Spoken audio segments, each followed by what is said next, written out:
right, good evening, everyone. I think we'll go ahead and get started. My name is Dan Bain. I'm the Mayor Pro Tem of San Clemente.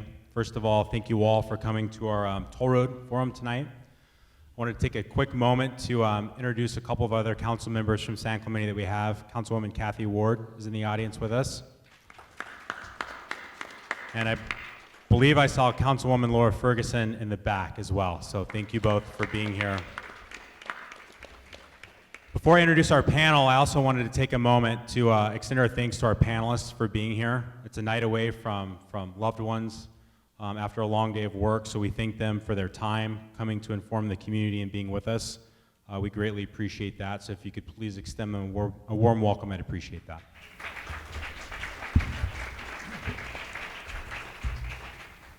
The purpose of the town hall tonight is twofold, really. It's to provide information to you folks. Obviously, the toll road is a community issue that is paramount, at least for the last 2.5 years, even beyond that. As a council, we've been working on a lot of issues, so some of you may have thought that this issue had kind of gotten forgotten. So we wanted to have this toll road update to let you know where we are in the process, to have the different agencies come and talk to you about their different outlook and perspective, and also to provide you with an opportunity to provide comments related to the notice of preparation that was released on November 8th. To give your feedback, the comment period is currently going until, I believe, December 8th. I'm going to ask and challenge the TCA to extend that for us since we have the holidays, but I'm sure a lot of you folks are going to comment on that as well. This is a very contentious issue. Everyone in this audience has very strong opinions about the toll road coming through the middle of the town. I have very strong issues. These folks know that this is a contentious issue for us, but if we could keep this civil, issues focused, no personal attacks, we'll ensure that we have these folks coming down here more to keep us informed. So I just ask, when we do the public comment period later on, each of you is going to get a 3 minutes to comment. Please focus on the issues. Please tell this panel why you don't want a toll road, you don't want a certain project, whatever it may be, but please be respectful because these folks are here, again, donating their time. So I want to introduce our panelists. From the TCA, we have Mr. Mike Chesney and David Simpson. From Caltrans, we have Fareed Noshiraban. Did I do that correctly? Good. From OCTA, we have Lance Larson and Kurt Bratke. From the City of San Clemente, we have our City Attorney, Scott Smith. I'm extremely pleased to have Senator Pat Bates here with us tonight. Thank you, Senator. From the IBI group, we have Mike Arizabal, and IBI is a city consultant. And I'm also extremely pleased to have Assemblyman Bill Breaux here as well with us. Thank you very much. So as I said, the way that the forum is going to work tonight is much like last year. Each of our panelists is going to have time to speak, to give you the updates in their presentations. I want to be clear that all of the PowerPoints that you're going to see are already on the city website. So if you wanted to check those out, again, after this town hall tonight, those will be there. The comments that we receive, we will get up on the city website as well, along with any other information, comments that we have to date, including the NOP. All those documents are on the city website. If you want to make written comments instead of speaking orally, you can come up here and present or prepare a card, and we'll make sure that all of those comments then are taken and submitted to Caltrans as part of the formal comment period. So with that, I'm going to go ahead and hand it over to our first panelists. From the TCA, we have Mike Chesney and David Simpson. So, but hope everybody can see that. It's a short update for us to update all of you on the South County traffic relief effort. As Director Bain indicated, we did begin the formal scoping process, and we are in the formal CEQA and NEPA process, the state and federal mandated environmental process for this work. A little bit of history, some of the outreach that began in 2016, again, some public meetings, public forums, and some workshops that were conducted during the past 3 years, all brought about 21 ideas to the agency, and we took those and after some initial screening, we were able to get them down to about 8 ideas that were moved forward in terms of providing some kind of regional benefit to traffic. 2 additional ideas have since been added, and I'll show that on a diagram a little bit later, since the PSR. That's the project study report that was signed by Caltrans back in May. These, now we call them 10, plus the no-build idea is what now is going to be moving forward, and that's kind of the starting point for us.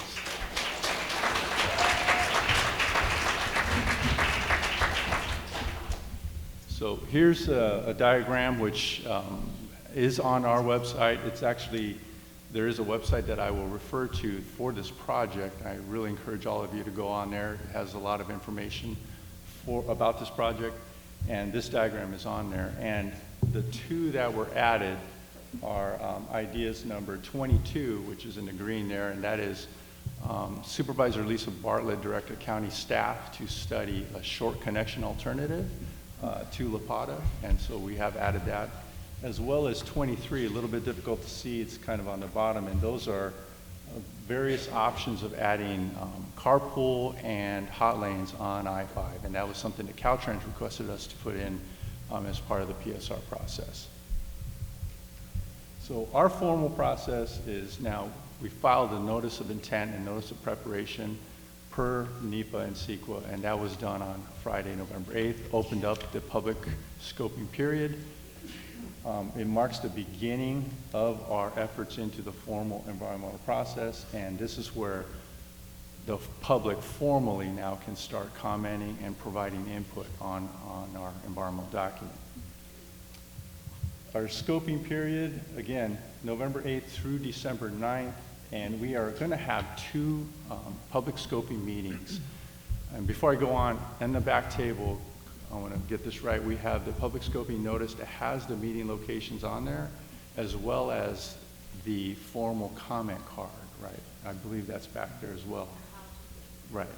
And again, it's on our website that I will show, but 2 meetings. One is going to be in Mission Viejo on November 20th, and the other will be in Dana Point on December 4th. And these will be, this is a Caltrans style open house format where a lot of stations will be set up where we can certainly answer questions and an ability for the public to provide comments.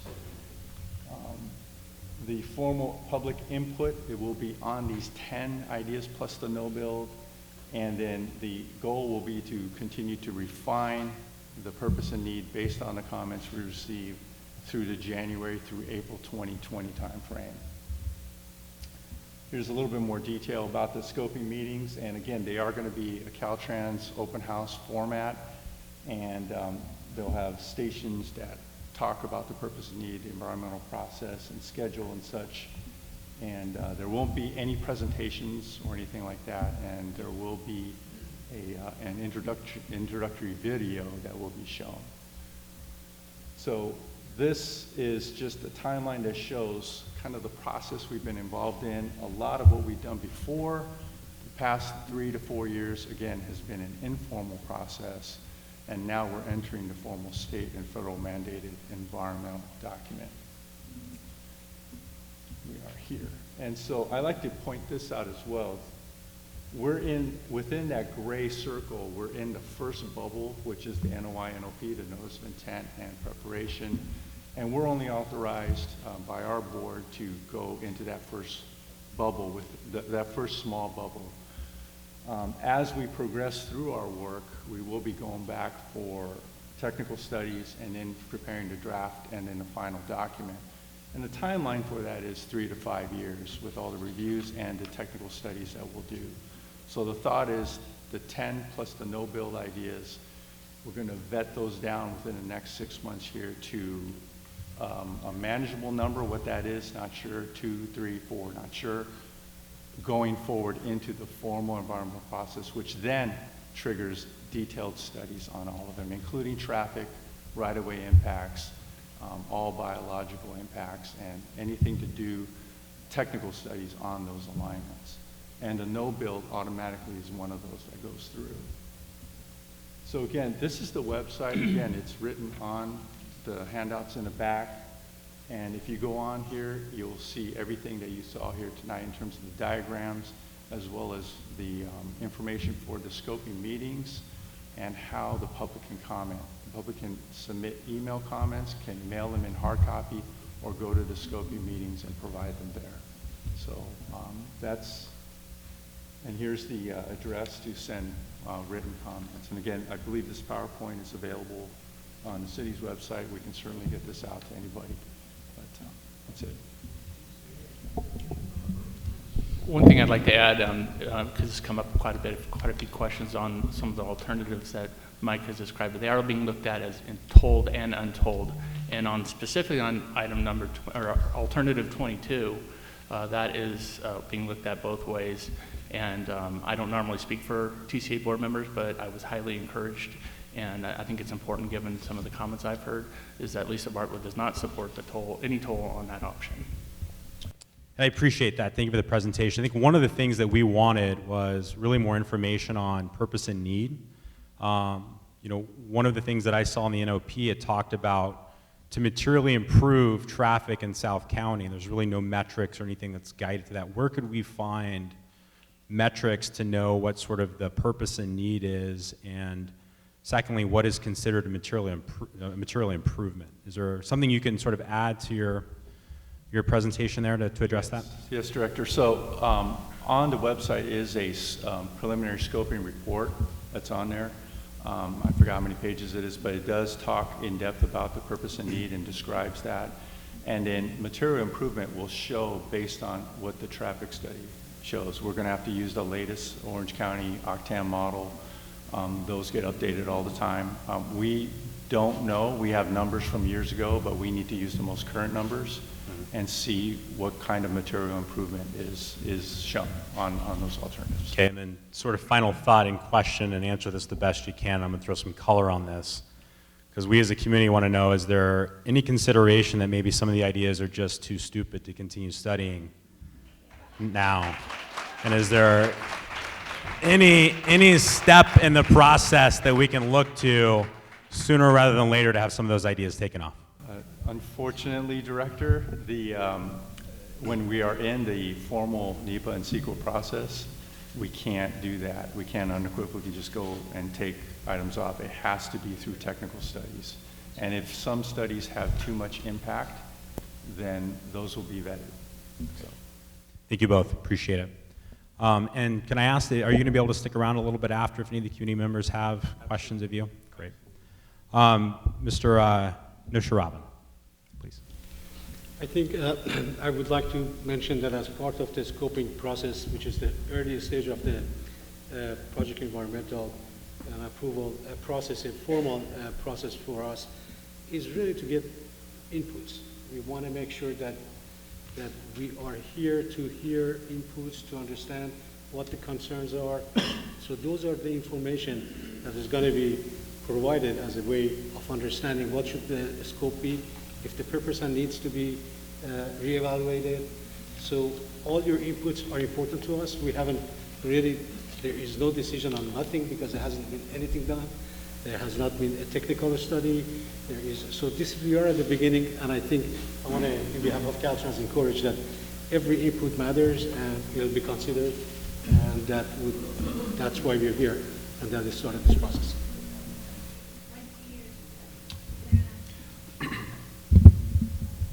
So anything further then from Caltrans? No, we're just at the very beginning of the process, the scoping process as explained. We're going to have two meetings, one on November 20th and December 4th, an opportunity to hear more about what should this project be about. And then once that the period is completed and those inputs are received, there will be a discussion of range of reasonable alternatives that needs to be discussed during the process, which we need to follow the federal and state regulations, which is the SCTRE and NEPA process. And through that, all alternatives are going to be in detail studied, and the impacts are going to be, at the end of that process, the impacts are evaluated, and a range of alternatives are going to be selected, and through that process, preferred alternatives are going to be selected and recommended for moving forward. Great, and so the crowd is clear, Caltrans is the lead agency for the purposes of this study. Yes, thank you. Correct. Caltrans is the lead agency in planning, preparing, approving. So Caltrans is the lead agency for planning and for approval of this process, and we'll make sure that we go through this process and we'll make sure that everybody is involved, public and our partners, all other agencies. So this is just a team effort to really make sure what's best for the community and for all of us. Great, and so for the crowd that's here, so any comments that are submitted would be submitted either mailed to Caltrans or there's an email address, and I assume those go to Caltrans as well? Emailed Yes, that's comments? correct. That's correct. Great, thank you. Next, we're going to have Lance Larson, who's going to be speaking with us from OCTA. Thanks, Director Bain. I'm going to give it up to our Director of Strategic Planning, Kurt Brodke, over here, but I will add that at OCTA, and Senator Bates knows this very well, we went to the voters back in the early 2000s with a list of transportation improvements to the voters. The voters taxed themselves a half-cent sales tax for these improvements, and it was a promise that was made to all the voters, San Clemente and all the other 33 cities in the county.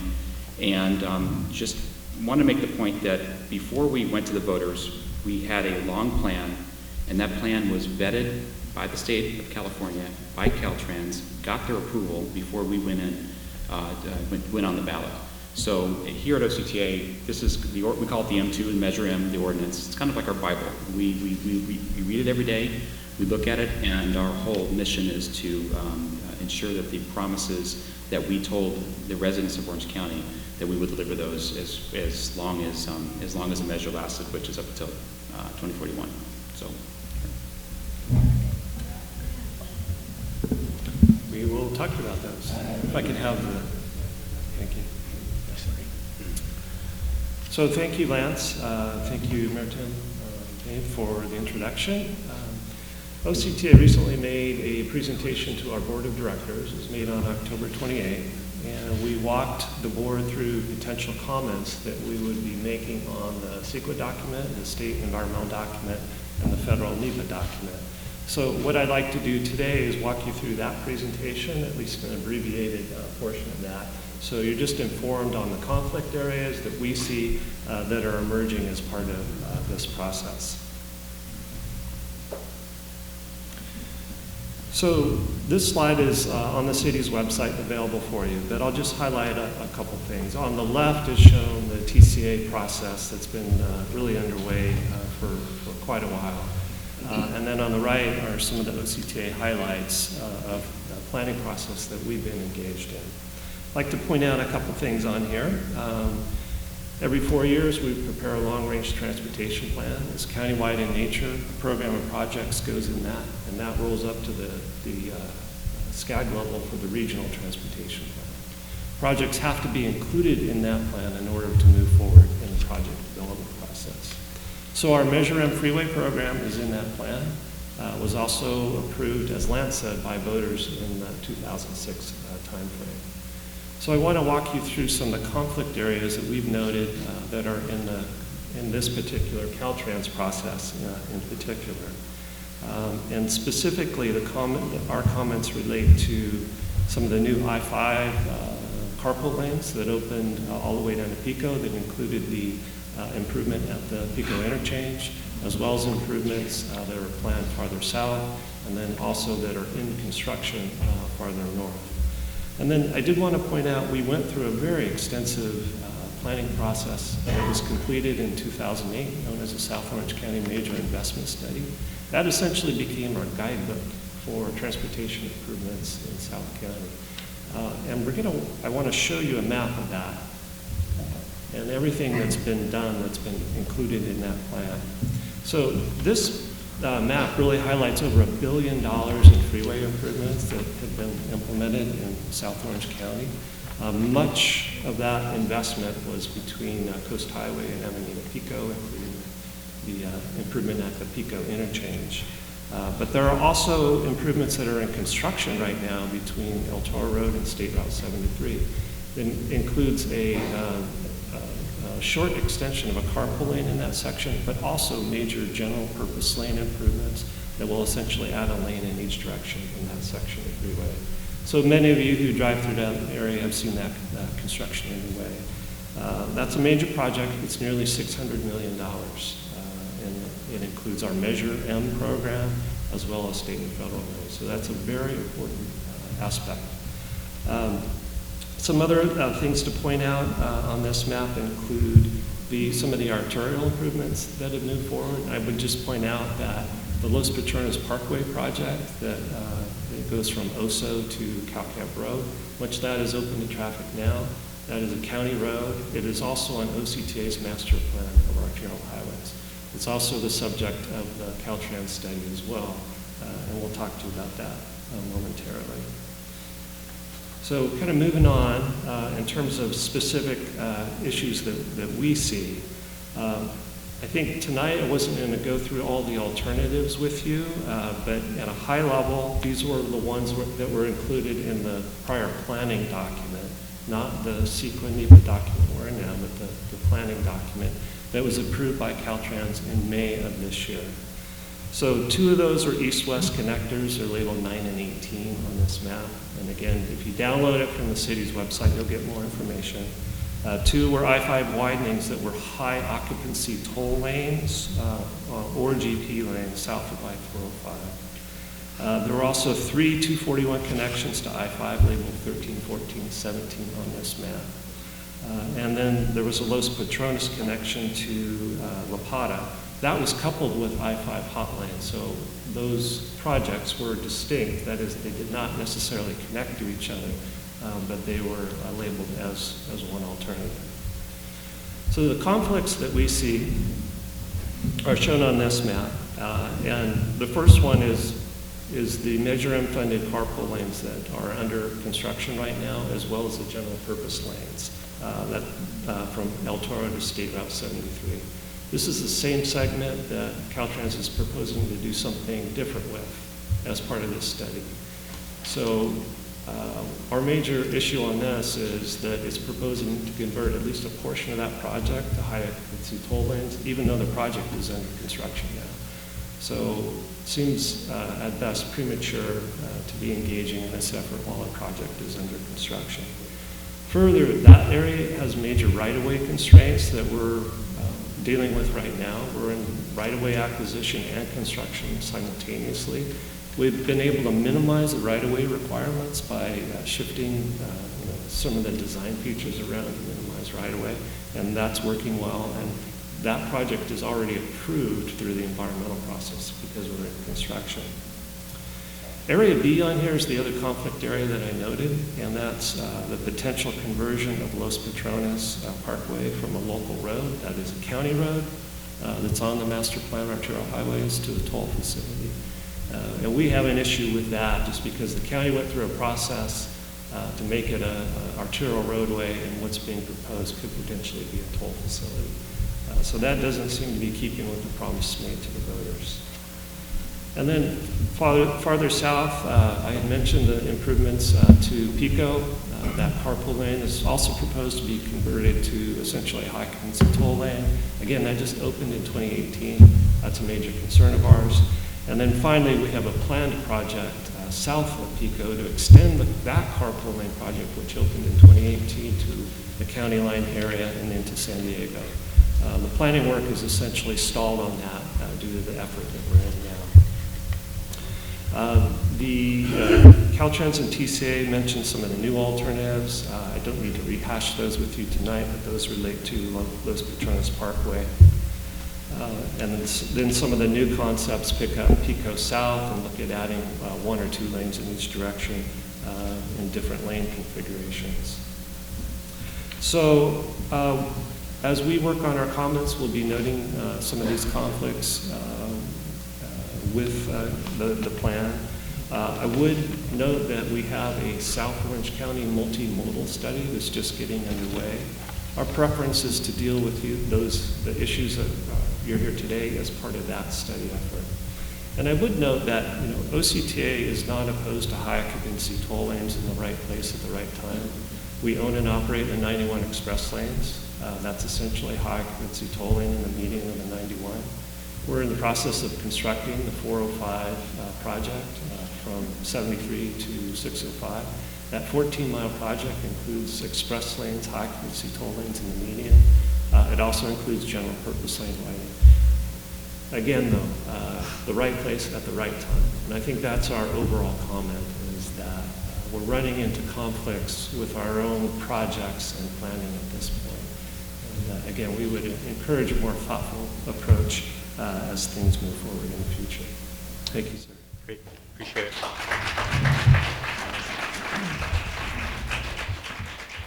So just one real quick follow-up, if I could, with that. And I'm getting told to speak more into the microphone, so if everybody could follow. So, and unfortunately, we can't move the projector up, so the folks that can't see it, I apologize. We've done the best we can, but these are, again, all on the city's website if you want to pull these PowerPoints down.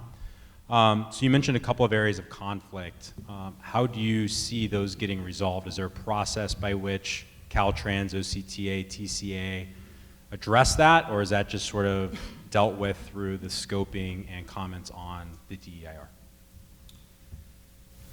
Well, I think this is a bit of an odd process because it started with a very large project study report. We've never seen a Caltrans project study report essentially do regional planning, which is essentially what was happening in the project study report process. Unconnected corridors were labeled as projects and were proposed to move forward as part of a package of projects. I don't think we've ever seen that happen before. We would prefer to operate as part of a regional transportation plan process, not a specific Caltrans project study report process. So from the staff perspective, the recommendation to our board would be that this effort should at least be, at a minimum, be postponed, and we focus on the South Orange County multimodal study, complete that, and then see what emerges from that. Our board hasn't taken that specific position at this point, but that would be the staff position should we move forward in the future. Great, thank you, appreciate that. Our next speaker is going to be Mr. Scott Smith, the San Clemente City Attorney.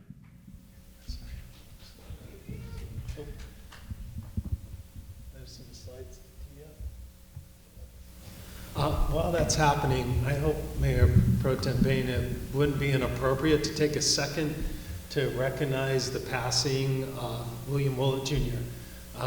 Bill passed quietly and peacefully on Thursday. He served twice as the CEO of the TCA.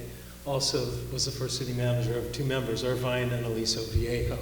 I don't know whether those tours of duty were more rough than what he really, where he showed real bravery, and that was on Pork Chop Hill. He was a survivor of the Battle of Pork Chop Hill. I teased him once and asked him who played him in the movie, and he said William Holden. I think that's true. Everybody up here, I'm sure, I look to Bill as a friend and a mentor. And so I just thought of that on the way over, and it seemed like an appropriate forum.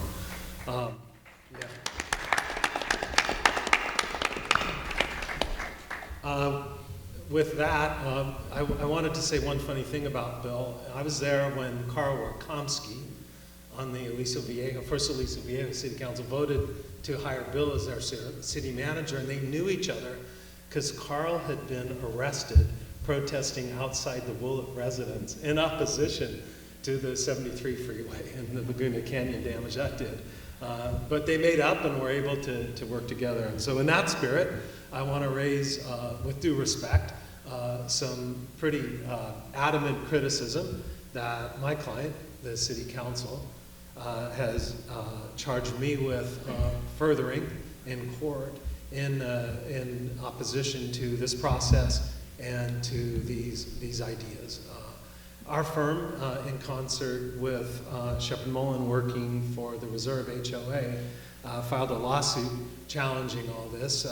There have been several hearings and several go-rounds in that case, and it continues forward. So I want to tell you a little bit about the city's opposition to these ideas and the basis for it, and explain where we hope to go with that and with decisions by these boards that are engaged in these decisions. The main issue has to do with what the city thinks is a very simple charter that gave rise to TCA. The member agencies to TCA and contractually created TCA, and then the legislature charged it with this task, building a freeway 32 miles to the San Diego Freeway, I-5 below San Clemente in San Diego County. That's a pretty limited task. 2 lines on a map through San Joaquin and through foothill corridors, and getting those done.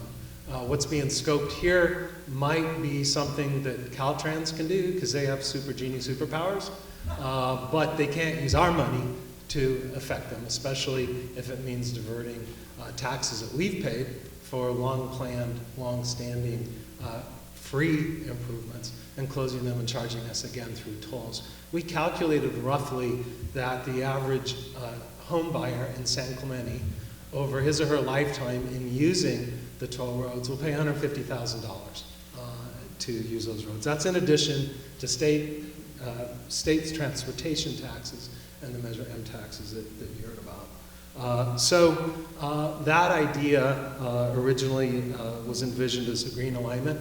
It went around, it was essentially a beltway going around San Clemente, cutting through the state park in Camp Pendleton, and then reconnecting as envisioned statutorily in San Diego County.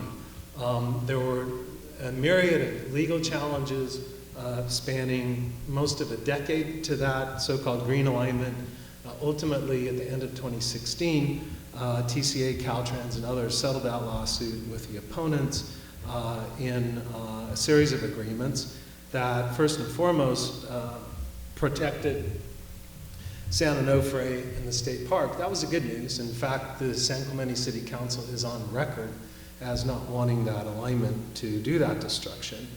But the bad news was that the agreements caused TCA to sort of paint itself into an unfortunate corner, where when you took all of the protected areas into account, you were left with kind of the inevitable result, whoops, that Kurt was discussing here a minute ago.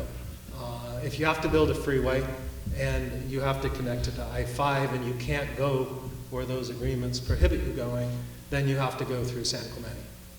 And those, it was because of those inevitable outcomes that are being vetted and scoped right now that the city chose to file this lawsuit challenging them. None of them had to do with the original very simple statutory mission that I showed you in my first slide. By contrast, here's what San Clemente wants to do with that same area. The city voters approved in 2007 Measure V, which took all the open space in San Clemente and permanently protected it as passive open space. Those plans can only be changed by the voters of San Clemente, and here's a significant segment, a significant portion of those Measure V protected lands, Pico Canyon, and the toll road that's envisioned in these alternatives would cut literally right across the middle of that picture. The city council has been working toward different plans for that area. I know you're all familiar with the Marblehead Coastal Conservation Preserve. That's south or west of the outlets. Working with the Marblehead HOA, the city council started last year significant steps toward taking 287 acres in the Marblehead Conservation Area and putting those under permanent conservation easements. The council took the first steps with the HOA to create a mitigation bank and to market and publicize that. And then the next step will be to prepare for the recruitment of a nonprofit, presumably the one that manages the Marblehead coastal property in a similar coastal restoration project. Order of magnitude, what you see on the west side, which is vast, is 70 acres compared to this 270 acres that recently was placed in this easement. On a similar note, Working with the Talega HOA and the master developers of that project, the city accepted the conveyance of additional open space, remnants, and other preserve areas that are highlighted in this slide. And that is under a similar effort to be permanently conserved and added as an addition to this conservation bank. There's even an endowment through the Talega Association that's set up to maintain that.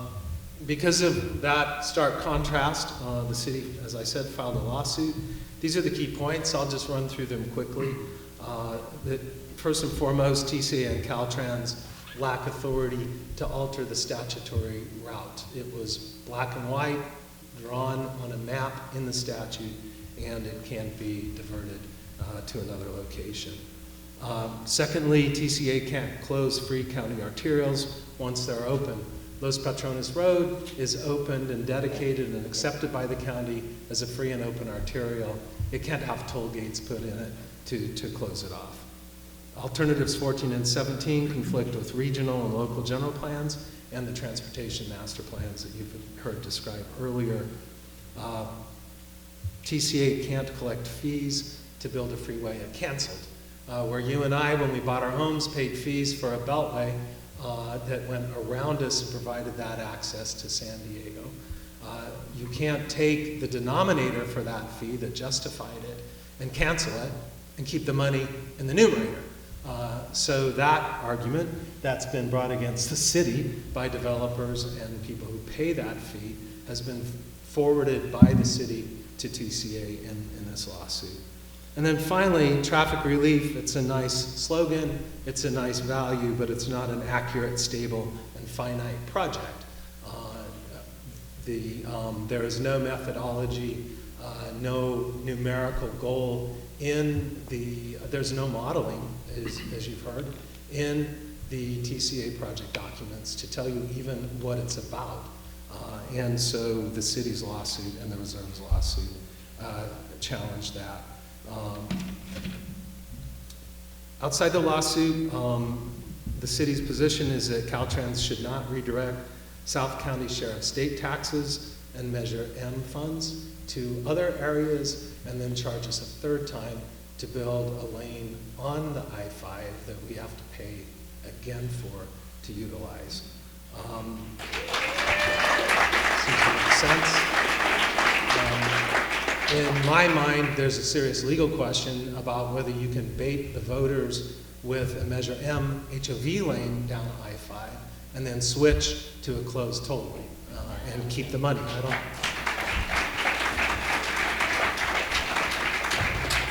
These improvements won't be warranted for another 50 years. If then, that's using kind of current Eisenhower era thinking in a day where multimodal transportation ought to be used to forecast and fund using cadence.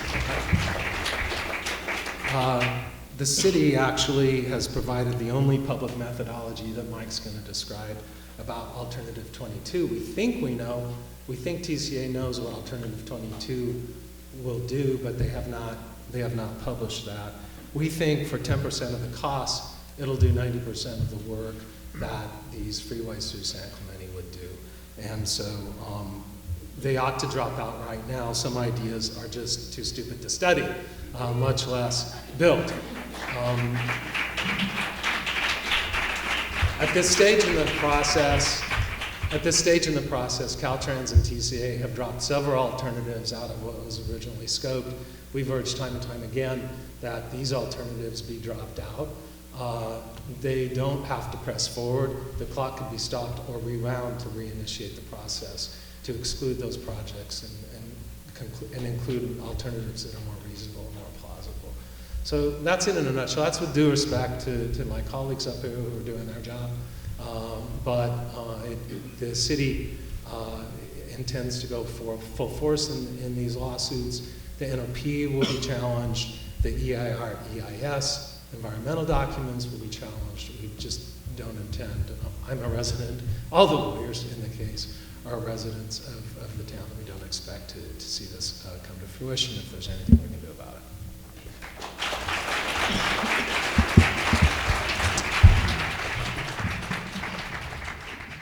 Thank you, Scott.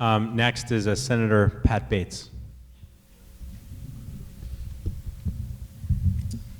Well, thank you, and great turnout, guys. You know, this is engaging in your democracy, so very important. I think I start most of my speeches with that.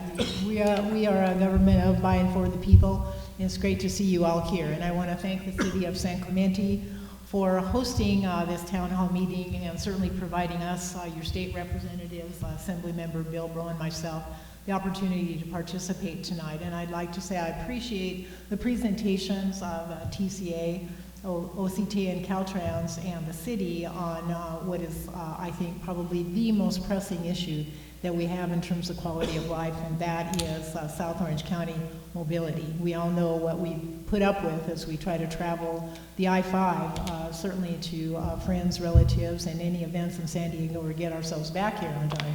And it's certainly a worry, I think, in terms of emergency preparedness. And when I was on the Orange County Transportation Authority and the Board of Supervisors, these are things that were very vexing as we looked to issues that surround San Onofre, and that's a whole different subject. But for myself, when TCA had officially abandoned the proposed green alignment, I was really very disappointed, because I did work on TCA for a number of years that I've served at both the City Council level, the Board of Supervisors, and Assembly, actually, and served on the TCA board. But they did have to abandon the proposed green alignment for the Foothill South extension.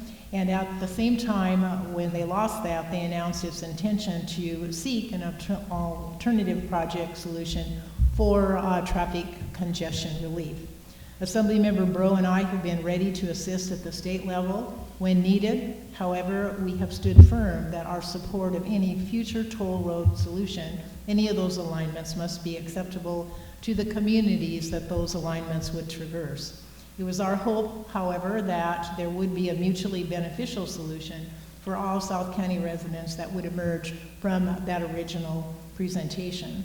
In 2017, when TCA released its 20 transportation proposals, and I have to share with you, it appeared on a map, and the first thing I said, wow, that looks like a spider web, a bunch of brand new alignments over portions of, communities of San Juan Capistrano, Rancho Mission Viejo, and San Clemente. We did not see there a solution. We witnessed this huge community opposition over several of the proposed new toll road alignments. And I'd like to point out none of which existed in any previous or current general plan documents of any of the affected communities, nor did they appear in Orange County Transportation Authority's approved South Orange County Major Investment Study in 2708. And I would like to mention I chaired that committee. And we took those proposals to the board. It was approved, and there was a huge public process to come up with those congestion solutions. So individually, Assemblymember Bro and I voiced our opposition through official letters to TCA, in public meetings, and to the TCA officials during many site visits we made to view the proposed alignments.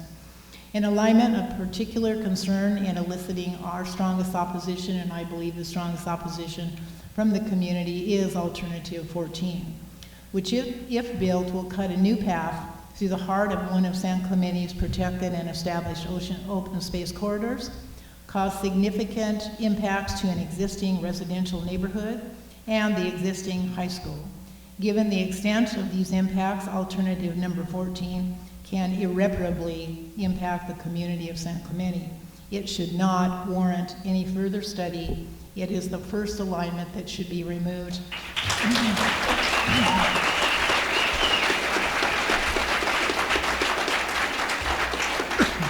From consideration, and it's troubling to note that you can add, but you can't subtract. And I guess we need to get a further clarification on that, because we added alignments, but we can't take any out during the same process. And I don't know if I've got the timing on that correct, but that seems to be what I heard. OCTA, on the other hand, has garnered widespread public support over several decades for its planning and building of congestion relief projects, its use of Measure M tax funds in delivering those projects without financial or project controversy or legislative attempts to remove their role as a regional planning authority.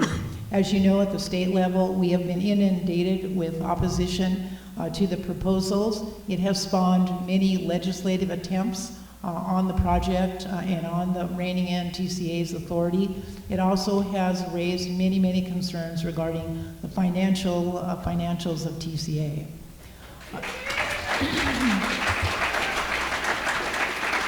I think I would like to share that the difference that TCA faces in terms of its project proposals, it's alignment that was approved for many, many years. And I want you to know how long these individuals, not the ones here necessarily, but certainly that organization and that board of directors fought to have a decent alignment that would relieve congestion in South Orange County. I happen to have been part of many of those studies. They were from the very highest quality environmentalists to determine whether there would truly be impact. We had studies of the pebbles at Trestles. It went on, but the battle was lost. And so they lost the alignment, and that's the critical difference between the acceptance of OCTA versus TCA. And keep that evermost in your mind, because that's the issue, the heart of the issue that needs to be overcome.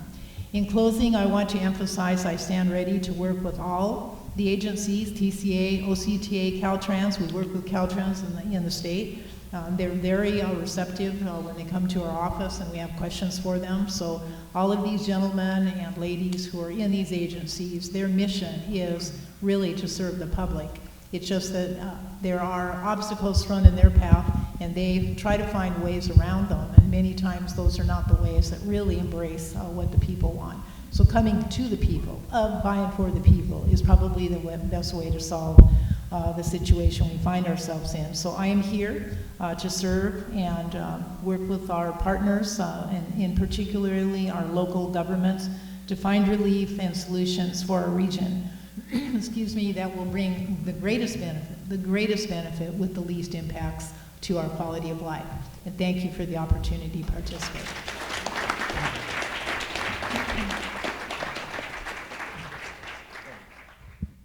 Sorry, next is Assemblyman Bill Breaux. Thank you, Mayor. Thank you, Mayor Pro Tem Payne. I too want to thank the city for hosting this forum, and thank you all for taking time out of your day to come listen to us. I guess the city attorney and I were on the same wavelength. I just got word that longtime San Clemente resident Dick Cropley passed away today, 99 years old, a former Marine who flew over Guadalcanal in World War II. If you know the Hunt family, Scott Hunt, it's his father-in-law. Earlier this year, Scott came to me at an event and he said, hey, my father-in-law is going to be 99 at the end of May. He's a Marine aviator from World War II. He's got this crazy idea of going down to Pendleton and sitting in the cockpit of an Osprey. And I said, you know what? Let me call the general and see what we can do. And the general and the Marines down there opened up their base on his 99th birthday at the end of May, and it was the highlight of his life. And go back and look at the San Clemente Times from early June, and you'll see him on the cover. So our condolences go to the Cropley family. So I'll pick up where the settlement agreement was reached in the summer of 2017, and Senator Bates and I issued a statement opposing an alternate route through San Clemente. We've long stated that we'll oppose any alignment that could irreparably harm the quality of life of any community. So I was elected to my third term, and being in the minority party in this state, you know, we're not going to cut the gas tax, we're not going to cut the income tax, the sales tax, but we can focus on things in our community. So one of the things that was really pressing when I took office this year was affordability. I mean, you know the gas prices. We're the only state with $4 gas, and only one other state has $3 gas. It's very expensive to live here. So I started looking at things in our community that really cost a lot of money, and the glaring cost that could not be ignored is transportation. We pay over and over for roads through our normal taxes, a county half-cent sales tax, the new SB1 gas tax, toll road home and business fees, and then we pay to drive on the roads. The toll roads, they've not built a new road in 20 years, but yet they continue to charge us home and business fees that drive up the cost of housing and hurt businesses from expanding. Over the years, TCA will have racked up $11 billion in debt. That's with a B by 2053. They have more debt than 6 states. They continue to refinance bonds, which is very profitable for some, but very costly to taxpayers. The toll roads have become a gravy train for local politicians who issue multi-million-dollar consulting contracts to their friends.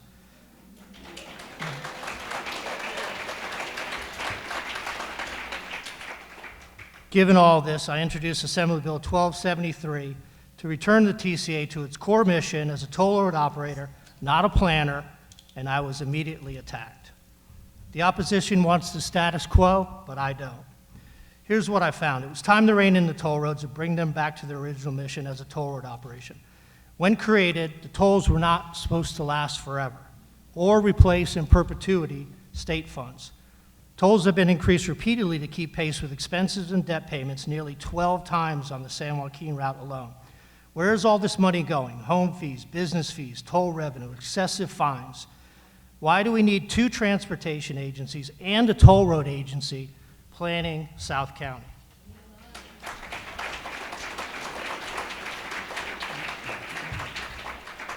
Last term, the Chavez bill brought to light that OCTA is in the Public Utilities Code is the planning authority for Orange County. OCTA is living up to its Measure M promises. They've done the Ortega Highway Bridge, they've widened the 5, they've repaired all the off-ramps, they extended the carpool into Pico, and they're ultimately going to take it to the county line. Redundancy of planning authorities often conflict with OCTA as the county's transportation commission under state law. My bill would have simply taken TCA's planning authority away.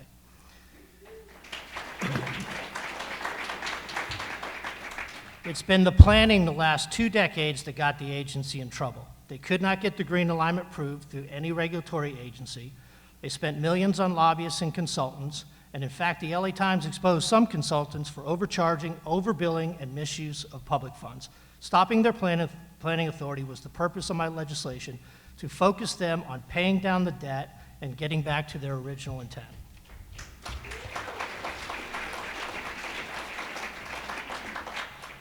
TCA still could plan. They could send a proposal through our county planning authority, OCTA, under my legislation.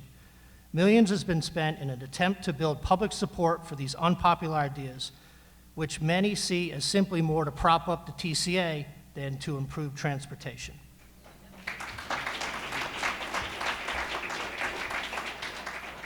So here's where my legislation stands.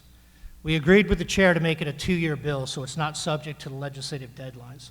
We presented the bill in committee for testimony only, and action could be taken when we reconvene in January.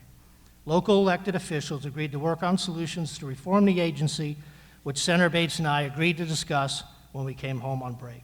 However, since I've been viciously attacked by the toll road supporters in the establishment for taking on the agency, I will continue to ask questions, investigate, and work hard to return this agency to its core mission. Many have been saying TCA is local control. Why is the state stepping in? In the original intent, these roads remain state property at all times. If the TCA goes under, the state will take over the debt. We already have a county planner that we pay for. This is like having us pay for our deputy sheriffs, but go out and looking for and hiring additional police forces to come in and do the same job that someone else is already doing. TCA should pay off the debt incurred to build the existing miles of toll roads and not unnecessarily add the bond debt burden to their agency.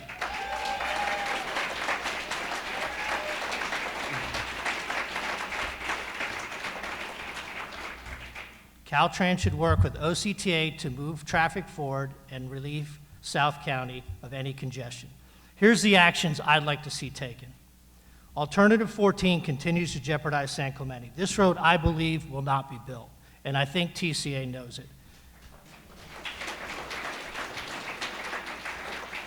It needs to be permanently removed as an option. They will argue this will invite a CEQA challenge, but as was mentioned earlier, several other routes have been removed during the process already. County projects like Antonio and La Plata have done much for South County mobility. Options like extending Los Patronos, option 22 that's been talked about, are gaining local support. The public comment period. A short 30-day comment period during the holidays is unacceptable.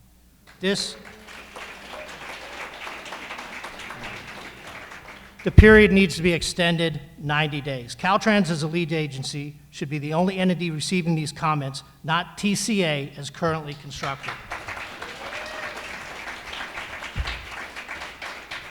If you look at this ad that was in the paper, the website goes to TCA. There's no Caltrans email, phone number to submit. The website, all the comments go to TCA. They need to go to Caltrans.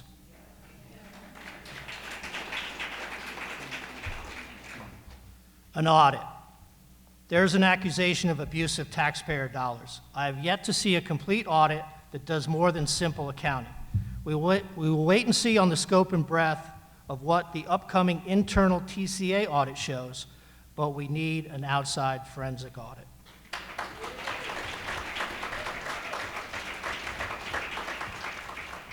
And I think the most important thing is an end date.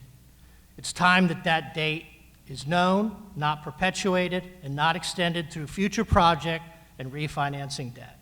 Orange County homeowners, business, commuters deserve to have the roads free as was intended in the original idea.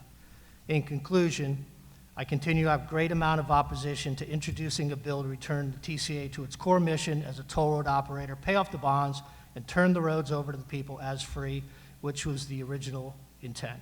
That opposition would rather see the status quo continue, but that status quo has led to affordability issues across our communities, redundant and inconsistent planning authorities, waste of taxpayer dollars, and a lack of transparency throughout the process. Thank you very much for being here.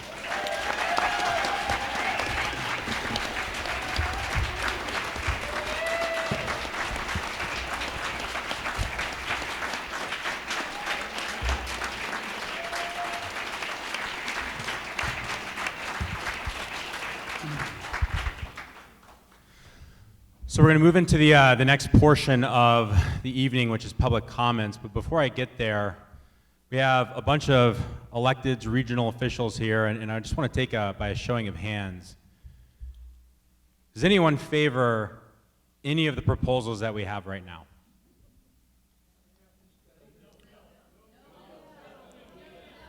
Raise your hand if you want the no build option. Okay. Oh, I'm sorry, I'm going to get there, but real quick. I don't want to skip. We have IBI left, but I was getting excited. So, does anyone besides the no build raise your hand if you don't favor any of the other proposals that you've seen tonight? Meaning?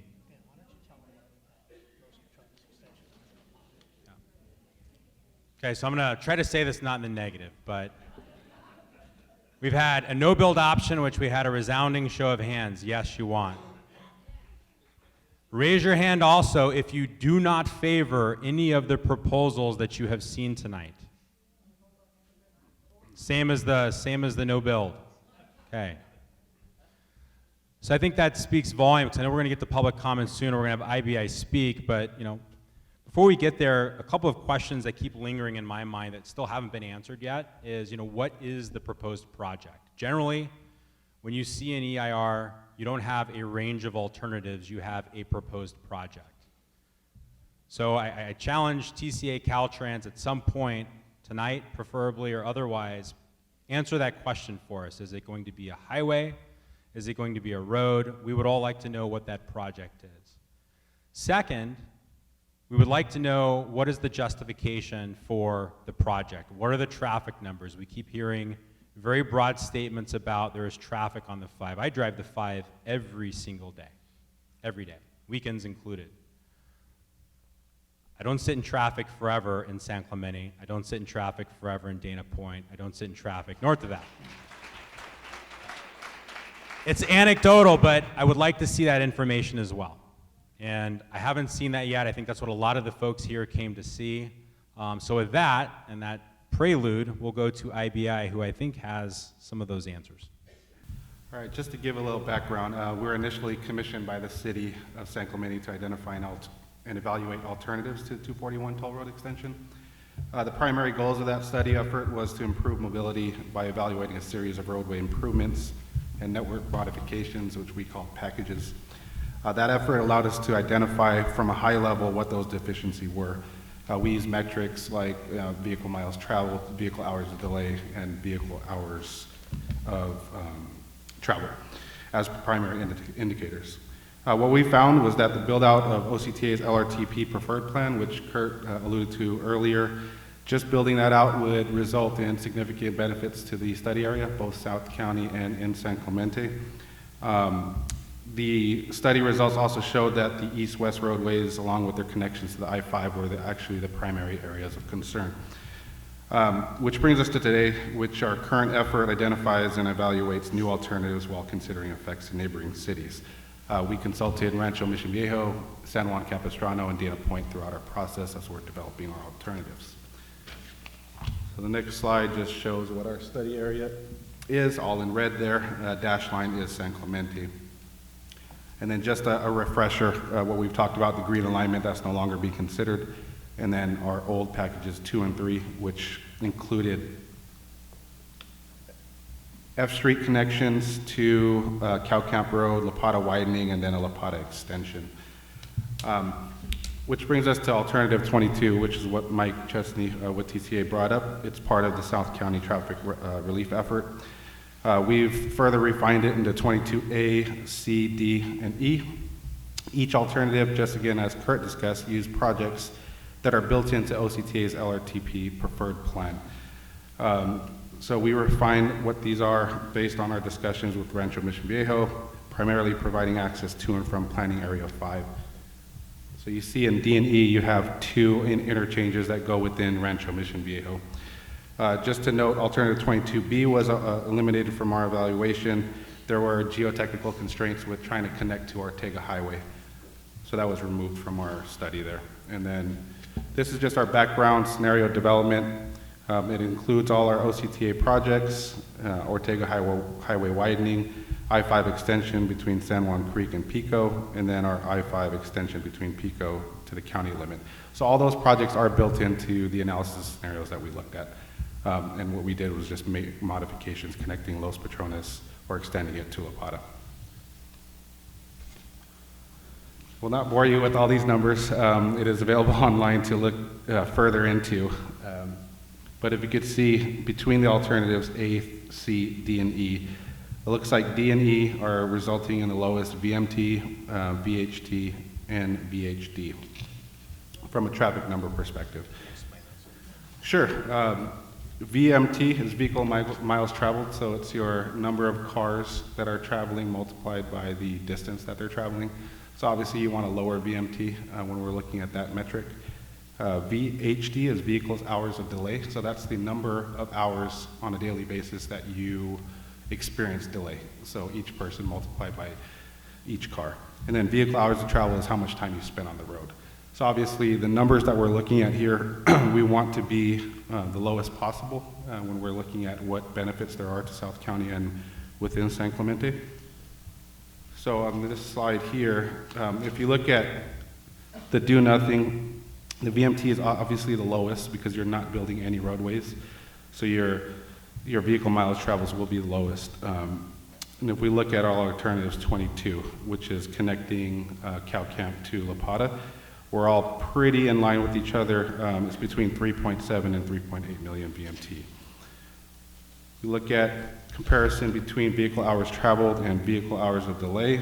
Again, if we're looking at the red line, that was what the old green alignment was. So that's what we're kind of using as a comparison point there. So you could see on the graph which lies greater than that and which one's less than that.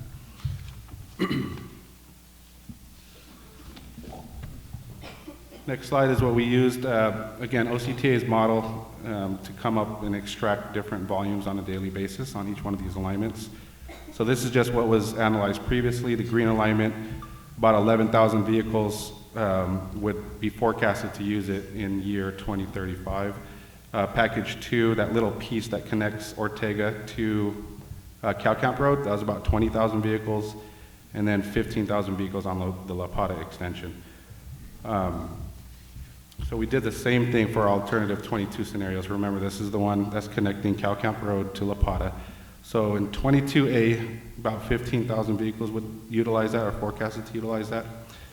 22C, which is a connection directly into Los Ramblas, just about a third would use that, so 6,400. 22D, which provides, you know, the intermediate access in between Rancho Mission Viejo. It ranges from 18,000 to 22,000. And then alternative 22E, which is mirroring 22D. The only difference is there's connections with San Juan Creek Road and Las Ramblas that are currently in the Orange County MPH, but both cities don't have any plans to extend those, which is why we included 22E. So that ranges from 18 to 23. So just a difference in volumes there. I mean, it's gaining a lot of usage, you know, if you put that connection there. 22 to 23,000 vehicles using it on a daily basis is actually a decent amount of numbers on there. And this one just compares everything across the line again. So our previously considered green alignment, about 11,000. If we were to do an intermediate connection, which is alternative 22, it ranges from 18 to 22,000. So it's about 8,000 to 9,000 more than what the green alignment would carry. Next one is just our look at alternative 14. We did our volume development for that one. So that one's a direct connection from CalCamp to I-5 near where Pico is now, and that forecasted about 4,000 vehicles utilizing that facility. Sorry, Mike, before you go any further, so how many folks are traffic engineers out there? All right, we have had a couple. So can you explain to folks sort of the magnitude of what these numbers mean? So what would be consistent with 4,000 trips? So 4,000 trips, we have different roadway classifications that would get into our, you know, kind of secondary collectors. So your typical roadway near a residential or a residential street, it's a pretty decent amount on there. As we move into the past 16,000 and above, we're looking at, you know, 2-lane facilities, 4-lane facilities. So just an order of magnitude. Something like 4,000 would be on a secondary collector. If that makes sense. So if I can clarify, that would be the equivalent of the amount of trips on a residential roadway. Near a residential roadway, not an actual roadway, residential, but near it. Yep. Okay.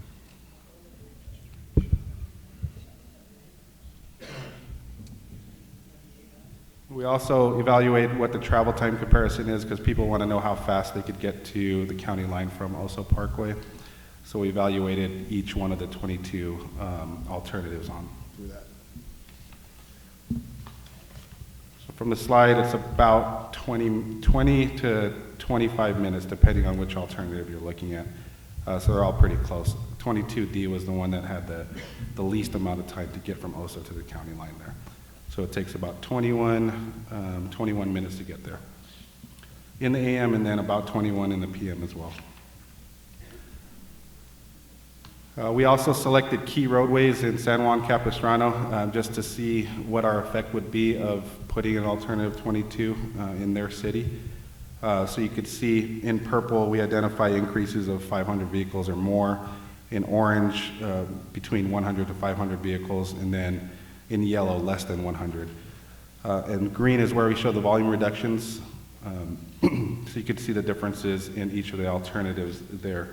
Ortega is down in all 22 scenarios. That's due to San Juan Creek not being pushed through to La Plata.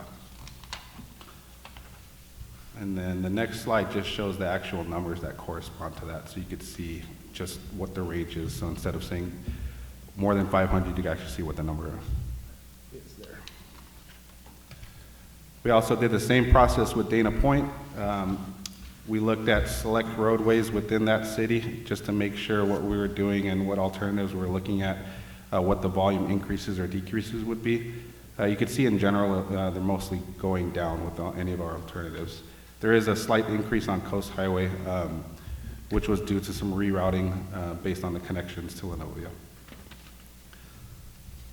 Again, the next one is just the numbers. Again, don't want to get too much into that one. All right, and then next slide is scenario evaluation. So if we're looking at the green numbers, those are the ones that are the least amount of numbers there. So again, we want to have a low VMT, low VHD, low VHT, and the ones in green are the ones that show that. So it's looking like 22 D and E result in the lowest amount of numbers. Which leads to our recommendation, alternative 22D. So the VMT is reduced from the previous scenarios compared to alternative 22E. The VHD is less than in the alternative 22E, and it has the lowest VHD increase from the 2040 no project between the SR 241 alignments and the all 22 scenarios. It also results in the lowest travel time of all the 22 scenarios from Oso County to the county line. And it also services the largest amount of volume in any direction comparable to alternative 22E. With that, I'll bring it back to you, Mayor Pro Tem, on the next steps. So just at a very high level, because I see numbers and I get so confused. Correct. So can you explain then, just very generally for the crowd, sort of what your analysis concludes in very general, high-level terms? Our analysis concludes that in alternative 22, which is on the table now for the TCA, it results in very similar benefits as compared to any kind of like toll facility that's connecting from OSO to the I-5. So there are, basically there are other alternative improvements that we can do that can result in very similar benefits. Yeah.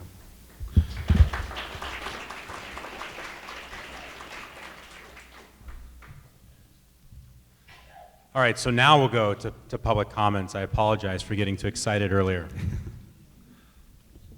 So when I call your name, if you could come up to the podium to speak. Our first speaker is going to be Mr. Brad Malamud, followed by Ryan Bork, and then Mark McGuire. As a citizen, I want to thank everybody who showed up and spoke. But I noted how unemotional the bureaucrats that were here were, because for them it's just a project. For us, we live here. I do want to note that there were 4 emotional people up here: Pat, Bill, Dan, and Scott, and they were the ones who said very important. And I'm going to paraphrase Dan, who made I think the best point tonight, amongst a lot of good points against the toll road. There is no need. They can't show us one, and so why are we here? In fact, I would say that we should all know that the toll road extension is a project looking for a need. It's simply not necessary.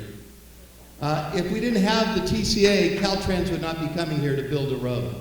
Just wouldn't happen. You know, on a personal note, I don't usually like to tell personal stories, but 25 years ago I built a beautiful house in the hills of San Clemente. I paid the toll road money. I don't have a road. What is it, 15 miles to a toll road? They've taken the money from the city and wasted it. It's time for us to give our money back to the residents of this city who paid it, and to just stop this whole project. There's simply no reason for a toll road to come near or through San Clemente. And I'm concerned, we now have, if you want to get off at Oso on the toll road, you can take free streets to CalCamp, take a little short detour, and come in La Plata in a number of ways and get to the freeway. So we have an emergency road if there's a problem. We have ways of getting out of town.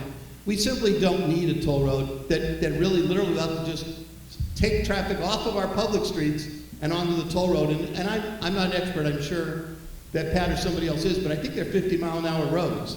So we hardly need a 65 mile an hour for 8 miles to take the place of that. At how much cost and how much debt? So I would just say to you, be careful of looking at people with ties on that have no emotions, and look at the citizens who are here in numbers, don't want a toll road, not one person wants one. Scott, take off your tie, be part of the community. Let's stop this toll road. On behalf of San Clemente residents, I want to thank Mayor Pro Tem Bain for being a part of setting this up and inviting the TCA to the town this town hall here tonight. I know that they don't need to be here, but I will say that my interactions with the TCA, they do work to make themselves available more so than people would think. I do share a common concern, however, that the TCA has interest in extending its existence past the maturity of its 2053 bonds to turn the roads over to the public. It seems to be a never-ending agency. New bond issuances would extend the existence of the TCA into an indefinite future and mire the county and South County with additional projects. Bill Groh's AB 1273 is a right step forward, or at least a common sense narrative about the TCA's authority and obligations to California taxpayers. As a CPA, I know that financial statement audits prepared by CPA firms are not designed to detect corruption. The TCA engaged a small local CPA firm to do an AUP, which is agreed upon procedures, as an attempt to satisfy public outcry as to any potential malfeasance. But what the TCA really needs is a forensic audit. Dan Bain was under the contention that contract performance audits were going to be done by Crow, which is the TCA's new CPA auditors. This is actually not true. I confirmed with the TCA that the only contract performance audit that Crow is going to be doing is for Venture Strategic. I speak on behalf of residents to say we support the no-build option, and the OCTA needs to put the Crown Valley extension to Los Patrones at the forefront, as well as widening Ortega Highway from the 5 to the proposed Calcamp Bridge. So no beltway and no destroying communities. Good evening. I want to thank everyone for coming tonight after a long day. And I guess I have to say, I have two questions, one for TCA and one for Caltrans. And TCA, exactly a year ago, the TCA greenlighted $5 million to certain consultants, primarily the traffic consultant RSA, with the explicit goal of narrowing the alternatives before commencing the CEQA-NEPA process. And yet here we are, and you started that process with more alternatives than you had 1 year ago. My question is, why is that the case? With regard to Caltrans, the Federal Highway Administration posted a notice in the Federal Register on your behalf to say that an EIS will be prepared for the South County traffic relief effort, and they, quote, call it a proposed highway project in Orange County and San Diego County. So I'm asking, is this a highway project, or is this the South County traffic relief effort where you're looking at all these different possibilities? It's really, really critical that you pin down what your proposed project is. If you want us, and you want to consider alternatives to that, that's fine, but pick a project for crying out loud. And respectfully, I have to say that this has been the most muddled process I've ever seen. First, it began, this process, this new process we're in, began with a $250 million write-off of the green alignment. Now, I happen to be thrilled that that alignment's been abandoned because I don't think that alignment was justified, the environmental cost compared to the small amount of traffic relief that I think that project was going to provide. But then you moved and you created these 3 additional 241 extensions to I-5 that also provide a paltry amount of traffic relief and yet are incredibly destructive to the communities. They're not going to happen. IDI says they're not going to happen. Your own traffic studies have shown that they're not worth doing. So why in the world are you still scaring the hell out of us for the next 5 years with those alternatives? It's crazy.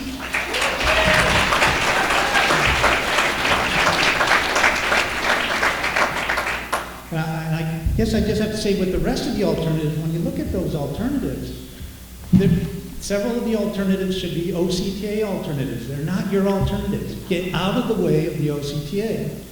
As with regard to the extension of Los Patrones Parkway, it's a free road. Keep it a free road. It's a county road. We don't want the TCA involved in that road. If you want to extend it into the next planning area across Ortega Highway, God bless you. If you can prove that up, that's okay. And when I say you, I don't mean you, I mean the county. And so I guess when you get to the end of it, the only alternative that makes sense for you guys is to do the no bill, and then you just should wrap it up and not even do the whole thing. With all due respect, I just feel like this is going to be another $250 million boondoggle that will come to nothing. So, thank you. This is an odd process, and I wanted to take a little time tonight to show you why it's such an odd process, and it might even be an illegal process, a criminal fraud process. This is the Oso Parkway Bridge Project Initial Study number IP 15252, and it's dated June 2016. And in this study, it actually admits that the alignment of the toll road was shifted 10%. That's not a small change in your alignment. And that on its face should have caused you to do another environmental study, because none of your studies are correct anymore, because you moved onto Tesoro High School's property and you designed your wastewater drainage to drain underneath the school. And you actually have the Tesoro High School's 4 parcels in your right-of-way. And I don't know how they got put there, because the ranch did not own them at the time that they transferred them into the right-of-way. So And this study always references back to 2007. It's old documents. It's not, your environmental studies are not valid because you shifted the alignment of your road so much. You need to open up a new environmental study completely. And this repeatedly goes through minor amendments. 10% is not a minor amendment. And now you're going through PA2. I thought Capistrano Unified had an option to use PA2, and all of a sudden the toll road's going through PA2. What did the public gain out of the loss of that option? Those are public lands. You just decimated the cactus scrub. They cared more about the cactus scrub than the children. So everything's shifted onto Tesoro High School.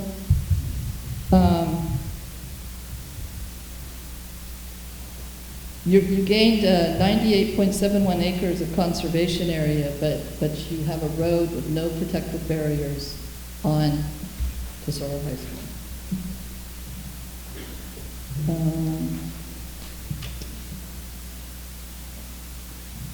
Oh, and I want to bring up that we had a Capo Beach wash away this summer, the basketball courts there, and the amount of water that was flowing into the San Juan River from building 9 basins. The permit was for a free arterial road, and it only had the Rancho Mission Viejo's name on the permit. It didn't have Caltrans. It didn't have TCA. And there were 3 basins permitted, and you guys built 9, and they all overflowed in that big rain. And do you know what's in the soil up there, according to this study?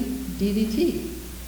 So you allowed all that sediment and those chemicals to go into the San Juan River, out to the ocean, and the volume of water is probably what happened to the basketball courts at San Juan. Do we want to have that happen at San Onofre? You're going to be that reckless with no oversight and overview and wash the canisters of nuclear waste out into the ocean? You have to have some oversight. Good evening. My name is Bill Hart, and I've been an activist in this community for more than 20 years. First of all, I would like to thank you with all my respect, every single one of you up at the table, for coming and talking and listening to our community. Tonight, I would like to speak about trust, and I would like to speak about governance. I've been involved in a lot of things. I've been on committees. I've been on the Regional Outreach Committee called SCTRE for Rancho Mission Viejo. I've been on I co-chaired the General Plan Advisory Committee for this city. I've been a coastal advocate. I've fought some political battles with my friend John Dory back there. We pushed through what we think is an excellent beach trail. We stopped Caltrans rail from double tracking our beach. We've done a lot.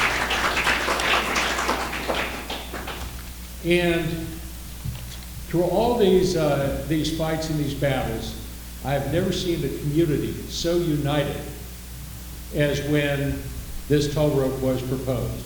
We are united in opposition. And so, in terms of trust, I would say that TCA is considered to be, in this community, one of the least trustworthy agencies in the county, if not the state.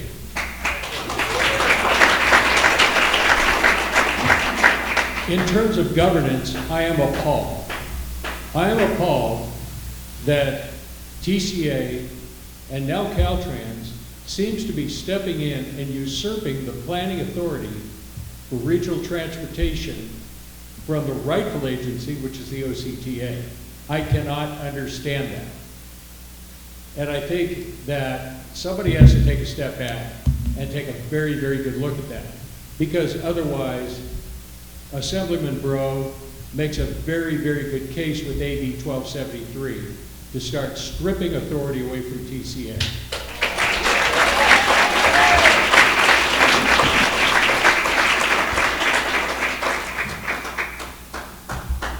I have one question. As we go through the technical studies, as we go through the analysis, we've already heard from IBI. But my question is, whose traffic studies and traffic projections are going to be used? Because we know what the OCTA thinks. But we believe, and it's been demonstrated, that TCA could be very well cooking the books in terms of studies and projections to try and justify their toll road. We don't want to see that. Thank you all for being here, and I concur with what Mr. Hart said. TCA's process has been flawed from the start. They have violated our civil rights at the public forum. They have been unaccountable. Basically, everything they have said has turned out to be untrue. It is very frustrating to have no information. OCTA puts up a map of projects. Instead, we get this bubbly thing. Newsflash, you guys want to go on 5 years? You've got all these routes through our city, and our home prices are going down. $200 to $250 per neighborhood affected by it. That's not an acceptable 5-year outlook. Also, just so you know, I don't know why Caltrans is studying economic discrimination on our freeway, but we're right next to a base, and we have plenty of seniors and students on fixed incomes, and the base residents are not making as much money, can't afford the toll roads. We are not a work center. Nobody drives here twice a day, so I don't get the economic discrimination. In addition, TCA has no authority to be on the I-5. They're to be parallel. It's not only in the legislation, but it's in your JPA agreement. In addition to that, for the JPA, for the TCA to be able to construct anything, every member city is supposed to do a resolution saying that there's no money for transportation funds. Well, I don't think when I go to the gas pump that I don't think that's the case with all the money we're spending at the pump, that there's no money between that and Measure M2. There's no need for the TCA. You have almost doubled your bonds and failed to pay them down. You shouldn't be given any more money. We don't trust you to do any more projects.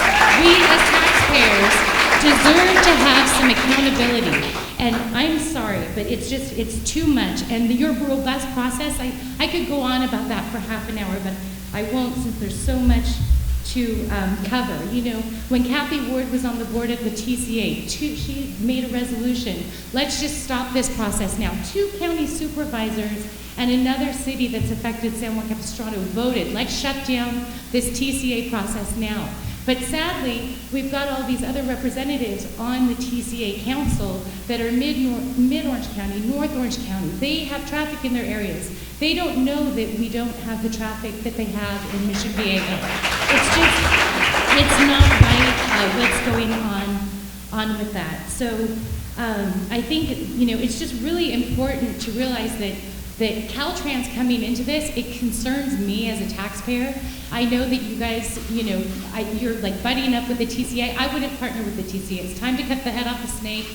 Let OCTA do its job. No Measure M fund should go to study any tolls.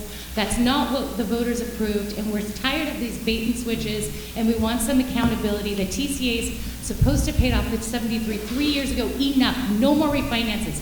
Pay down the bonds. Take that hoard of cash you've been paying, you know, less with every refinance. Pay down the bonds. Pay down the bonds, and then we'll talk. So all these other projects, there's been a lot of talk about, and it's kind of looking like most of them are dead, like the 13, the 14, the 17, the ones that have been down for a long time. But now the one I'm kind of concerned about is Alternative 22, if it is built by the TCA. If it's built by the TCA, in no way do I think will it be an arterial road, just like the part that's already been built, Los Patrones. Because Alternate 22 proposes the extension of Los Patrones Parkway with 2 lanes in each direction from Cal Camp Road to Avenida La Plata. Truck climbing lanes would be included as necessary. Los Patrones Parkway is a county secondary arterial that currently extends from Oso Parkway to Chiquita Canyon Drive and provides connectivity to SR 241. The proposed alignment would measure approximately 4.1 miles and we begin north of Cal Camp Road and end at Avenida La Plata to the south, approximately 3,700 feet north of Camino del Rio. The proposed alignment would traverse across southeast across San Juan Creek into Rancho Mission Viejo's future planning area 5. Near the southern planning area, the alignment turns west into Prima Decina landfill, where it crosses existing open space and through an area proposed for future landfill use. The alignment ultimately intersects with Avenida La Plata at its southern terminus north of Camino del Rio. The The alignment may allow for consideration of ingress and egress at access points for future development along the conceptual alignment. The determination of Los Patronos Parkway as a managed lane facility, tolled or untolled, from Oso Parkway to Avenue La Prado will be further evaluated during the alternative screening process following the formal scoping period. So see, they may decide to toll it or not. I do not believe anything right now that TCA says. First, they were even not claiming that Los Patronos was their own road. When we first sued them, they said, no, it's not our road. And then, when we were going around saying they haven't built anything for 20 years, they started saying, Los Patronos is our road. So what is it? And now they are saying we may or may not toll it. We know their plan is to toll it. And it even says there may be future building on it. I believe this is just the second part of their segment, and they may even continue on. So let's stop it now. Let's make them stop it at Oso. And if there is to be any future of Los Patronos, let OCTA do the building with our money that we have pledged, our Measure M2 funds, and not TCA, and have them, like they said, pay down the bonds, quit using our money like they do, how they have paid Rancho Santa Margarita, and it's going to show on tomorrow's Thank you, Ms. Smith. invoice, $5,000. Thank you, Dan. I'm Patricia Holloway. I am on the school board with the Capistrano Unified School District, and I represent the San Clemente community on the school board. I'm a 30-year resident of San Clemente, and so I am very alarmed at the proposed toll road alternatives. I crafted a resolution that I presented to the school board on June 28, 2017. And so we passed a resolution at the school board opposing alignments that would be harmful to our students in our schools. The Capistrano Unified also joined in on the lawsuit that the City of San Clemente and the Reserve initiated, and then we also, CUSD also opened its own lawsuit regarding the Oso Parkway Bridge against the TCA, Caltrans, and the county. So I'm going to read to you parts of a resolution that is our most recent effort. So this is Resolution 1819-36, a resolution calling for opposition of toll road extensions that could significantly impact or harm pupils, teachers, and staff. Los Patronos Parkway was originally planned to be a free arterial road, in part to serve certain portions of the attendance boundaries for Tesoro High School and Ascensia K-8 school, whereas the Foothill Eastern Transportation Corridor Agency and several other public agencies and groups are seeking to extend Route 241 by converting Los Patronos Parkway into a portion of the toll road without regard to the potential significant impacts and harm to the district's pupils, teachers, and staff in terms of air pollution, noise, and traffic. Whereas the conversion of Los Patronos Parkway into part of a toll road would eliminate the only practical free road to serve certain portions of our attendance boundaries for Tesoro High School and Ascensia K-8. Whereas in August 2018, the TCA identified 4 toll road extension alignments that come within close proximity to 4 district schools: Tesoro High School, Ascensia K-8 School, San Juan Hills High School, and San Clemente High School. Whereas the TCA and other controlling agencies have shown an unwillingness to analyze and mitigate the significant impacts of a toll road extension on district schools. Whereas it is inequitable for the district to be forced to fund mitigation of the impacts caused by the TCA and others. Now therefore be it resolved that the Board of Trustees of the Capistrano Unified School District does oppose any toll road extension that could significantly impact or harm the district's pupils, teachers, staff, or diminish the utility of the district's schools or facilities.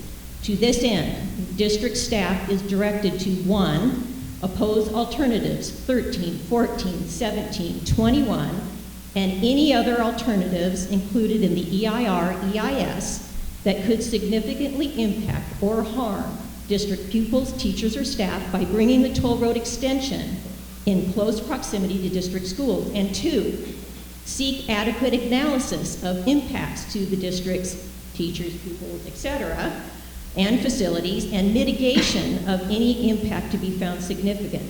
The superintendent or a designee is hereby authorized and directed on behalf of the district to take any further action necessary to effectuate this resolution passed and adopted by the Board of Trustees, Capistrano Unified, March 13, 2019.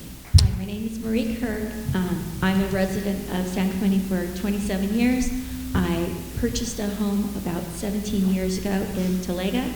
I purchased because of the open space. I'm regretting maybe I should have moved to Irvine because they have, open space. I am one of those, I do not use the toll roads because I simply can't afford it, and it's not worth the money sacrifice for saving 2 minutes. But I'm going to give up my time because Mrs. Holloway spoke regarding what's important to me. I'm a school teacher, and I'm concerned about the health of our students and the staff and the family members who live within the area of the toll road. Thank you. I'm a marketing teacher, and we always look at, is it a need or is it a want? It's a need. Really? Nobody's proved it's a need to anybody. Is it a want? It's not a want to anybody here, but it is a want to the TCA, because there's lots of people who suck off TCA and make a lot of money. I was told recently that I think their current debt is $6 billion, around that. Can anybody confirm that to me? Anyone? Yes. Yes. 5.5, 6 billion. Okay, they own 53 miles. That equals, if I'm doing math correctly, $110 million per mile. Am I correct? Correct. Am I correct? Who could confirm? Anybody with a calculator really quick now? I just did it pencil and paper, 53 into 6 billion. TCA know the answer to that? Am I remotely close? Yes, no. Come on, there's somebody who knows math. Give her an answer. Am I correct? If I'm correct, how crazy is it? Anybody should have this. What road costs $110 million a mile? Maybe the channel? And I remember I spoke at a TCA meeting, and I actually looked up what were the most expensive roads ever built and did talk about that at that time. So I do think that that's important. One thing that was really scary here tonight was somebody said that if the TCA goes under, the state owns its debt. Guess who the state is, folks? Us. It's us. They own more debt than 6 states own. I mean, when you look at these numbers, you kind of think you're an idiot at first, because it can't possibly be this. And maybe I'm wrong, and maybe somebody will put me in a newspaper and say you're an idiot because you did the math wrong. Okay, maybe. Okay, maybe I'll be an idiot. Somebody told me at the start of my looking at this TCA, it was follow the money, follow the money, follow the money. Follow the money. Hi, my name is James Cook, and I'm I'm a project manager. I was a project manager for 20 years in aerospace companies. And so I'm used to taking a project, okay, and when looking at it, taking it and analyzing it and making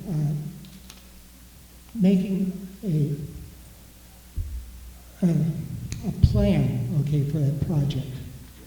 Typically, okay, when you design your plan, you design it for success. But every project that I had was not successful in those 20 years, okay, in aerospace. And I believe I highly respect all of you in your field, okay. Each one of you that are sitting up there today are specialists and have spent many years at what you're doing. And when I saw your plan, I've lived here for 30 years, okay. I've followed the toll road. And when I saw the green belt, okay,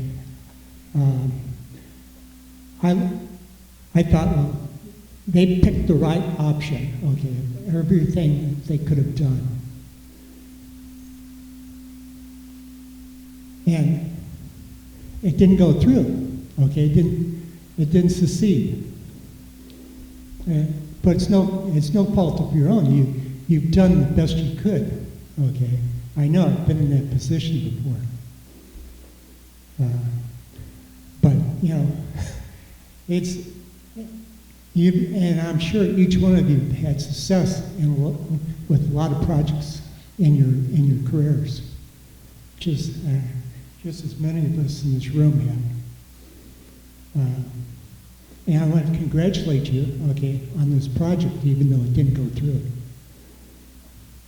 But I believe it's, you know, time to accept that, okay, and move on to your next project. No more comment cards, so I wanted to give each of our panelists again a thank you and an opportunity, 5 minutes, if you wanted to provide some closing remarks. No requirement, but if you would like to. Caltrans TCA? Nope. Mr. Chesney? Yeah, thank you. I realize I've been calling you director. I think I should be calling you Mayor Pro Tem. I apologize about that. Again, we do appreciate the comments.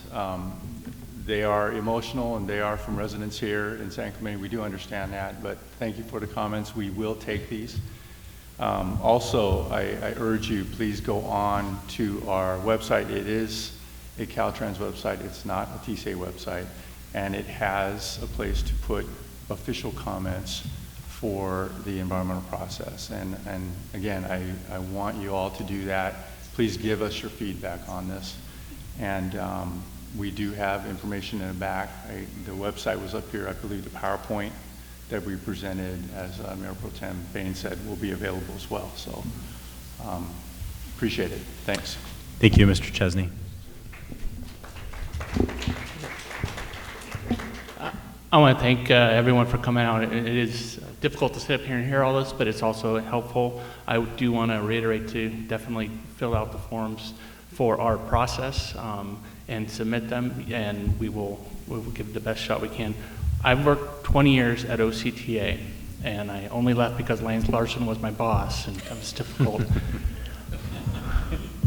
I know how important Measure M is, and I totally respect where OCTA's concerns are. They're also very well known to TCA, and I wanted to say, just on that issue, that TCA is not only aware of that, but put in writing confirmation from our CEO, to Darrell Johnson, the CEO of OCTA, that we are aware of that, the concerns with the I-5, the conflicts with Measure M, and that we won't be moving any further past when this session ends without talking to, or this phase ends without conferring with them directly. We respect them as the county transportation planning agency. Thank you, Mr. Simpson. I want to thank you, everybody, for providing input. I encourage that we have two separate scoping meetings coming up, November 20th and December 4th. So continue to please provide your inputs. Caltrans is committed to engaging with all agencies to find solutions, and we also Caltrans respects the Measure M, and we want to assure that everything in Measure M is going to be taken into account as part of this project moving forward. Thank you, Mr. Nushiravan. Mr. Larson, I believe that Mr. Simpson called you a bad boss. Would you like to respond to that? Oh, I'm a great guy, really. Thank you all for coming. I just would add, we, OCTA, we have a little bit of a conflict with the state of California and with Caltrans over this process. We have taken this to our board. Our board has weighed in. I believe media has been seeing this and reporting on it. And quite frankly, Mr. Mayor Bertrand, the reason why you have a good drive to your house through San Clemente and through Dana Point is because we've delivered on the promise that we promised the voters their investment would deliver for that. We want to finish our projects we promised the voters. They are not tolled. They're free lanes. They're HOV lanes. They're not toll lanes. And we are in a process where the state of California and the Caltrans District 12 is not agreeing to that. And we are working through that, just to let the community know that we are working through that. Thank you. Thank you. Mr. Larson, I just want to clarify as well that you're with OCTA. So yeah. Thank you for your work. Just want to mention that Caltrans, as an owner-operator, is continuously engaging in exploring all the smart strategies, especially enhancing managed lanes. But that does not mean that Caltrans is going to do things on its own. We're always engaging with our partners, and including OCTA, have we moved forward to have those discussions moving forward. Thank you, Mr. Bradkey. I think Mr. Larson said it for me, so thank you. Mr. Smith? Senator Bates. Yeah, a quick comment. Again, I add my thanks to all of you and my admiration, frankly, that you took the evening out and came to weigh in and engage with your government. If you want to help us at the state in particular to get bills passed, we need to hear from you. And email is great, you guys, but it really doesn't have the impact if you sit down and you write a letter. I've seen major changes at the governor's desk over the years that I have served in Sacramento that made a difference in whether he approved, signed, or vetoed a bill when he actually had handwritten letters. That will be immense help to Assemblymember Breaux getting his bill through that committee and on to the Senate side. It has to go through two committees on the Assembly side. I think the first committee that it's currently parked in, it has to get out of there by the end of January. So you've got a lot of writing to do if you really believe that this needs to move forward, at least for a decent and open discussion at the legislative level and how we can deal with the issues that have been raised here tonight. So I call upon you to do that, and when it gets to my side, I will be looking at the possibility of a legislative audit once we see what TCA does. Perhaps that will be sufficient. If it's not, I will certainly engage with a review at the legislative audit level. And we have shared that with them already. So they do have, the tasks have been set before them on the financial issues that continue to be controversial. So with that, again, you came tonight, you're warriors, keep it up, but help us at the state because, as you know, it is very difficult up there to get things out of committees when they're very controversial. In fact, they want to say, oh, that's a local issue, keep it down there. But when we bring this testimony back and we show letters that have come in and questions about the financials, it becomes a state issue because it is now, in a way, it's combining what we pay as taxpayers. That goes to the state, by the way, and then redistributed through the California Transportation Commission. So there is an impact. And then we have tolls, and we all know what those are. Frankly, initially I liked them because I thought, oh, well, I can choose to ride on the toll road when I need to get to the airport really quick or get to South Coast Plaza or Fashion Island, do my Christmas shopping and get back to a meeting. It really helped in the beginning, but the tolls will become very, very high. That is because of refinancing and the ridership issues. And those have always plagued TCA in terms of the ridership, and I think we're hearing from some of the numbers here that could continue to be a plague. So again, not to be redundant, hang in there and help us. Thank you. Thank you, Senator. Mr. Arizabal, Assemblyman Bro. I just want to associate myself with everything Senator Bates said. We need your help. Thanks for coming out. Thanks for staying engaged. We can't do it alone, and I have seen things change as well. You know, I need those emails. I need those papers. The committee members need to see it. They did view this as a local issue, but when we showed them the numbers and that the state owns the roads, you know, there was sort of opening of some eyes. So they need to hear from you. Talk to your community members, your friends, your coworkers, and please send us your comments and comment on the process. Hopefully it'll go more than 30 days. Thank you all for coming. So before we adjourn, just a few more comments from me. It's hard for me to sit up here and not talk as much as everyone else, but I just wanted to say to Mr. Chesney, Mr. Simpson, thank you very much for coming down here. I've been in front of this same crowd, I can tell you, on a lot of different issues, and they didn't treat you any differently than they treat me. So we have a passionate group, a smart group, as you can tell, that's very engaged, but I thank you very much for taking your personal time. It is hard to hear, so I thank you for coming down here to hear it. And Mr. Noshi Robin, I thank you as well, and for coming down here and listening to our group. I want to summarize, if I could briefly, sort of what I heard tonight, and maybe it wasn't what you heard, but what I heard is, you know, we'd really like to see this 30-day period extended to 90 days. I think for a lot of folks in the community who are new to this process, who aren't involved with a trustee or responsible agency, they'd like some time to collect their thoughts with the holidays. 90 days would be incredibly helpful to get full and community input. I think I saw on one of the timelines the DIR is not going to come out for 3 to 5 years, so I think we've got time there. You know, one of the things you're taught young is when you're brainstorming, there are no stupid ideas, right? Who heard that? I heard that. There are no stupid ideas. We're moving past that stage, right?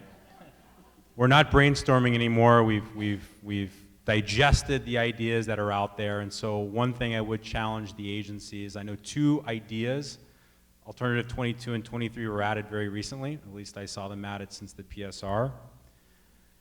Some ideas are too stupid to keep studying, and so perhaps we can start doing some subtraction from some of the ideas as well. You know, and finally, I think one of the things that we've heard quite a bit is there are a bunch of citizens here that are concerned about the dichotomy and sort of the conflict between our regional MPO, our planning agency, OCTA, and the TCA, and I'd really like to see those conflict and issues worked out before we advance this process any further and there's any more community consternation. I think that's really what we want to hear, and I didn't hear opposition for opposition's sake. We have a bunch of passionate folks here who have studied this issue. We know that there are transportation alternatives that need to be addressed and studied, but again, there are some ideas that I think are too destructive to a community and just frankly just too expensive and too stupid to keep going. So finally, before we adjourn, you heard Scott Smith, thank you for that presentation. You heard what we as a city are doing. We have Councilwoman Ferguson, Councilwoman Ward were here, Councilman-elect Gene James I saw walk in as well.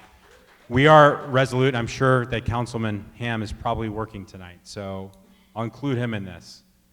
We are resolute as a council to make sure that our community is protected, that we make sure that there is a need for any projects, first and foremost, and that if there is an established need, it is not devastating, impactful to our community, and that any project that advances is fully mitigated and hopefully done in a manner that is not going to impact us. I haven't seen a need yet. I suspect that none of you have, but we are resolute as a council to making sure that we hold all of our officials, our agencies, to the fire to make sure that we're getting exactly what we need in terms of taxpayer resources being spent in a responsible manner, and projects that aren't needed should not go forward. So with that, we'll adjourn. Thank you.